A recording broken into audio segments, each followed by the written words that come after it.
പുരുഷന്മാരെ അപേക്ഷിച്ച് സ്ത്രീകളിൽ വളരെ കൂടുതലായി കാണപ്പെടുന്ന ഒരു പ്രശ്നമാണ് മൂത്രാശയ അണുബാധ അഥവാ യൂറിനറി ട്രാക്ക് ഇൻഫെക്ഷൻ എന്ന് പറയുന്നത്.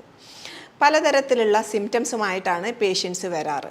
ചിലവർക്ക് മൂത്രമൊഴിക്കുമ്പോഴുണ്ടാകുന്ന വേദന, മറ്റു ചിലർക്ക് മൂത്രമൊഴിക്കാൻ ഇടയ്ക്കിടയ്ക്ക് തോന്നിക്കൊണ്ടിരിക്കാം, ചിലവർക്ക് മൂത്രത്തിൽ ബ്ലഡിൻ്റെ അംശം കാണാറുണ്ട് എന്ന് പറയാറുണ്ട്, മറ്റു ചിലവർക്ക് പനി ഉണ്ടാവാറുണ്ട്. ഈ തരത്തിലുള്ള ലക്ഷണങ്ങളുമായി വരുന്നവരോട് നമ്മൾ ആദ്യം ചെയ്യാൻ പറയുന്നത് ഒരു യൂറിൻ ടെസ്റ്റാണ്. യൂറിൽ പസ് സെൽസ് ഉണ്ടോ എന്നാണ് നമ്മൾ ആദ്യം ചെക്ക് ചെയ്യാറ്.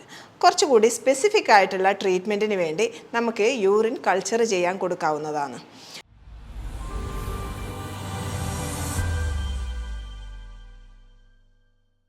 ഞാൻ doctor Shefeena, CMO Samyama naturopathy and Ayurveda hospital, Thrikaripur, Kasaragod. പുരുഷന്മാരെ അപേക്ഷിച്ച് സ്ത്രീകളിൽ വളരെ കൂടുതലായി കാണപ്പെടുന്ന ഒരു പ്രശ്നമാണ് മൂത്രാശയ അണുബാധ അഥവാ യൂറിനറി ട്രാക്ക് ഇൻഫെക്ഷൻ എന്ന് പറയുന്നത്. പലതരത്തിലുള്ള സിംറ്റംസുമായിട്ടാണ് പേഷ്യൻസ് വരാറ്.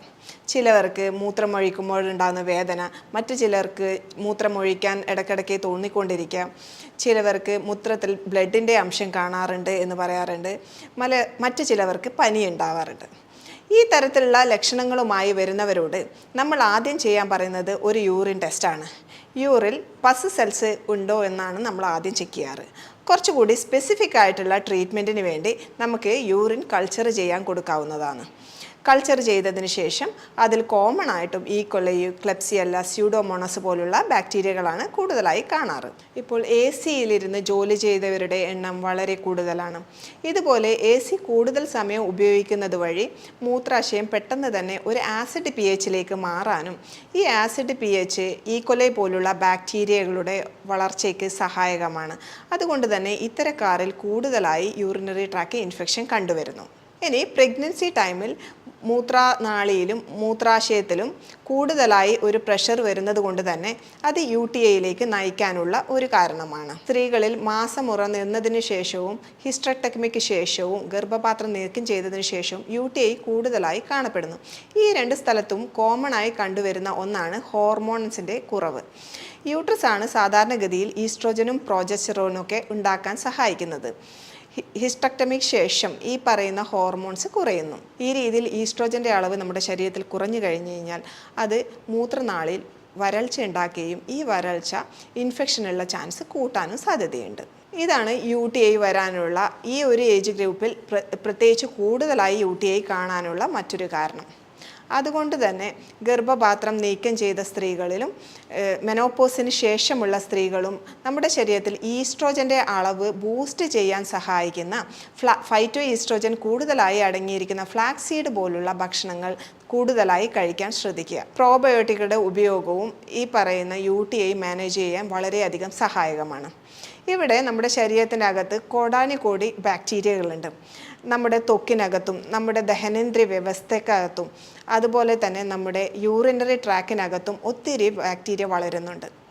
ഇവിടെയൊക്കെ നല്ല ബാക്ടീരിയകളും ചീത്ത ബാക്ടീരിയകളും ഉണ്ട്. അപ്പോൾ ഈ UTI വരുന്ന സമയത്ത് നമ്മുടെ ശരീരത്തിൽ നല്ല ബാക്ടീരിയയുടെ അളവ് കുറയുന്നതാണ് ഒരു പ്രധാന കാരണം, അല്ലെങ്കിൽ ചീത്ത ബാക്ടീരിയയുടെ അളവ് കൂടുന്നതായിരിക്കാം ഇതിനുള്ള പ്രധാന കാരണം. എസ്പെഷ്യലി ഈക്കോളി, ക്ലെപ്സിയല്ല ഒക്കെ പോലുള്ള ബാക്ടീരിയകൾ. ഈ നല്ല ബാക്ടീരിയകളുടെ പേര് ലാക്ടോബാസിലസ് എന്നാണ്.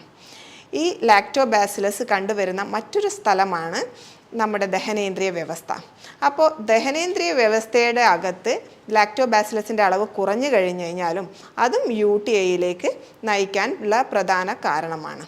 ഇവിടെ നമ്മുടെ ശരീരത്തിനകത്ത് കോടാനുകോടി ബാക്ടീരിയകളുണ്ട്. നമ്മുടെ ത്വക്കിനകത്തും നമ്മുടെ ദഹനേന്ദ്രിയ വ്യവസ്ഥക്കകത്തും അതുപോലെ തന്നെ നമ്മുടെ യൂറിനറി ട്രാക്കിനകത്തും ഒത്തിരി ബാക്ടീരിയകളുണ്ട്. ഇവിടെയൊക്കെ നല്ല ബാക്ടീരിയകളും മോശം ബാക്ടീരിയകളും ഉണ്ട്.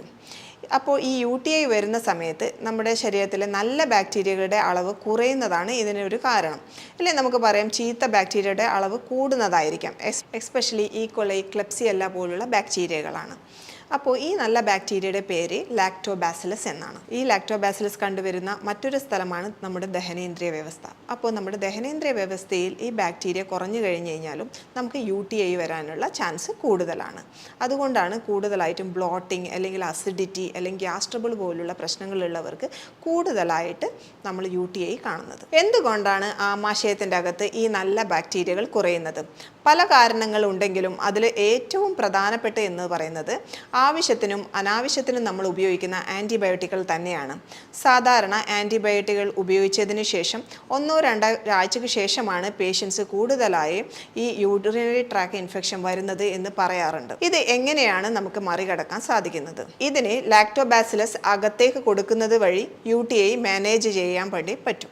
അതിനെയാണ് നമ്മൾ പ്രോബയോട്ടിക് എന്ന് പറയുന്നത്. പ്രോബയോട്ടിക് പലതരത്തിലുണ്ട്. പ്രോബയോട്ടിക്കൽ പലതരത്തിലുണ്ടെങ്കിലും ഇത് എല്ലാ അസുഖങ്ങൾക്കും അനുയോജ്യമല്ല. ഓട്ടോ ഇമ്മ്യൂൺ ഡിസീസിന് കൊടുക്കുന്ന പ്രോബയോട്ടിക്കുകളല്ല നമ്മൾ യൂറിനറി ട്രാക്ട് ഇൻഫെക്ഷന് കൊടുക്കാറ്. അതുകൊണ്ട് തന്നെ പ്രോബയോട്ടിക്കുകൾ സെലക്ട് ചെയ്യുമ്പോൾ എപ്പോഴും ഒരു എക്സ്പേർട്ട് ഡോക്ടറിൻ്റെ ഗൈഡൻസിൽ മാത്രം സെലക്ട് ചെയ്യുക. UTI മാനേജ് ചെയ്യാൻ ഏറ്റവും നല്ലത് ലാക്ടോബാസിലസ് അടങ്ങിയിരിക്കുന്ന ഭക്ഷണം കഴിക്കുക എന്നുള്ളതാണ്. അതിൽ അധികം പുളിയില്ലാത്ത മോര് ധാരാളം ലാക്ടോബാസിലസ് അടങ്ങിയ ഒന്നാണ്. അതുകൊണ്ട് തന്നെ ഇഞ്ചിയൊക്കെ ചേർത്ത് ഒരു സംഭാരം ഉണ്ടാക്കി കഴിക്കുന്നതും UTI മാനേജ് ചെയ്യാൻ സഹായിക്കും. ഇന്ന് മാർക്കറ്റിൽ പലതരത്തിലുള്ള പ്രോബയോട്ടിക് ഡ്രിങ്ക്സും അവൈലബിൾ ആണ്. കമ്പോച്ചിയൊക്കെ പോലുള്ള പ്രോബയോട്ടിക് ഡ്രിങ്ക്സിൻ്റെ ഉപയോഗവും UTI മാനേജ് ചെയ്യാൻ സഹായിക്കും. മറ്റൊന്ന് കാൻബറി ജ്യൂസാണ്. നമ്മുടെ നാട്ടിൽ അധികം കണ്ടുവരാത്ത ഒരു ഫ്രൂട്ടാണ് കാൻബറി. പക്ഷേ നമുക്ക് ഇന്ന് മാർക്കറ്റിൽ പലതരത്തിലുള്ള ഷുഗർ ഫ്രീ ആയിട്ടുള്ള കാൻബറി ജ്യൂസുകളും അവൈലബിൾ ആണ്. യൂറിനറി ട്രാക്ട് ഇൻഫെക്ഷനിൽ ഈ നേരത്തെ പറഞ്ഞിരിക്കുന്ന ഈ ബാക്ടീരിയ യൂറിനറി ട്രാക്കിൻ്റെ വാളിൽ ഒട്ടിപ്പിടിക്കുന്നതായി കാണാറുണ്ട്. ഈ ഒട്ടിപ്പിടിക്കലിനെ ഒഴിവാക്കാൻ വേണ്ടി ഈ കാൻബറി ജ്യൂസ് വളരെയധികം സഹായകമാണ്. അതുകൊണ്ട് തന്നെ UTI ഇൻഫെക്ഷൻ ഉള്ള സമയത്ത് കാൻബറി ജ്യൂസ് കഴിക്കുന്നത് പെട്ടെന്ന് തന്നെ ഇൻഫെക്ഷൻ മാനേജ് ചെയ്യാൻ സഹായിക്കും. അടുത്തതായി നമ്മൾ ഭക്ഷണത്തിൽ സാധാരണ ഉപയോഗിക്കുന്ന പഞ്ചസാരയുടെ അളവ്. നമ്മൾ മനസ്സിലാക്കിയതുപോലെ മോഷൻ ബാക്ടീരിയ വളരാൻ ഏറ്റവും അനുയോജ്യമായ ഒരു മീഡിയം എന്ന് പറയുന്നത് ഷുഗർ മീഡിയമാണ്. അതുകൊണ്ട് തന്നെ പരമാവധി അന്നജത്തിൻ്റെ ഉപയോഗം കുറയ്ക്കുകയും 1-2 ആഴ്ച ഷുഗർ ഫ്രീ ആയി ഭക്ഷണത്തിൽ പൂർണ്ണമായും ഷുഗർ ഒഴിവാക്കുകയും ചെയ്യുകയാണെങ്കിൽ UTI മാനേജ് ചെയ്യാൻ വളരെയധികം സഹായകമാണ്. മറ്റൊന്ന് വെള്ളത്തിൻ്റെ ഉപയോഗമാണ്. നല്ല വെയിലുള്ള സമയത്ത് നമ്മൾ നന്നായി വേർക്കുകയാണെങ്കിൽ നമ്മുടെ യൂറിൻ്റെ കളറ് വല്ലാതെ കളർ മാറുന്നതായി ശ്രദ്ധിച്ചിട്ടുണ്ടാവാം. അതുകൊണ്ട് തന്നെ UTIയിലേക്ക് നയിക്കാനുള്ള പ്രധാന കാരണം എന്ന് പറയുന്നത് നമ്മൾ കുടിക്കുന്ന വെള്ളത്തിൻ്റെ അളവ് കുറയുന്നത് കൊണ്ട് തന്നെയാണ്. കഠിനമായ വേർപ്പുള്ളവർ യൂറിൻ്റെ ഔട്ട്പുട്ട് വർദ്ധിപ്പിക്കാനായി നന്നായി ഹൈഡ്രേറ്റ് ചെയ്യുക എന്നുള്ളതും വളരെ പ്രധാനപ്പെട്ടതാണ്. ഇവിടെയാണ് നമുക്ക് ഡയൂററ്റിക്കുകളുടെ ഉപയോഗം. ഡയൂററ്റിക് എന്ന് പറഞ്ഞു കഴിഞ്ഞാൽ നമ്മൾ അകത്തേക്ക് കുടിച്ചു കഴിഞ്ഞാൽ നമ്മുടെ യൂറിൻ്റെ ഔട്ട്പുട്ട് കൂട്ടുന്ന രീതിയിലുള്ള ഡ്രിങ്ക്സുകളെയാണ് നമ്മൾ ഡയൂററ്റിക് എന്ന് പറയുന്നത്. അപ്പോൾ വളരെ നാച്ചുറലായി നമുക്ക് ഞെരിഞ്ഞിൽ വെള്ളം കുടിക്കുന്നതും അതുപോലെ തന്നെ ബാർലി വെള്ളം ഒരു 2-3 ലിറ്റർ ഉണ്ടാക്കി അല്പാൽപമായി ഒരു ദിവസം കുടിക്കുന്നതും നല്ല ഒരു ഡയൂററ്റിക് എഫക്റ്റ് നമ്മുടെ ശരീരത്തിൽ തരുന്നതാണ്. അതുപോലെ തന്നെ കരിക്കും വെള്ളം 1-2 കരിക്ക് ഒരു ദിവസം അല്പാൽപമായി കഴിക്കുന്നതും നല്ലതായിരിക്കും.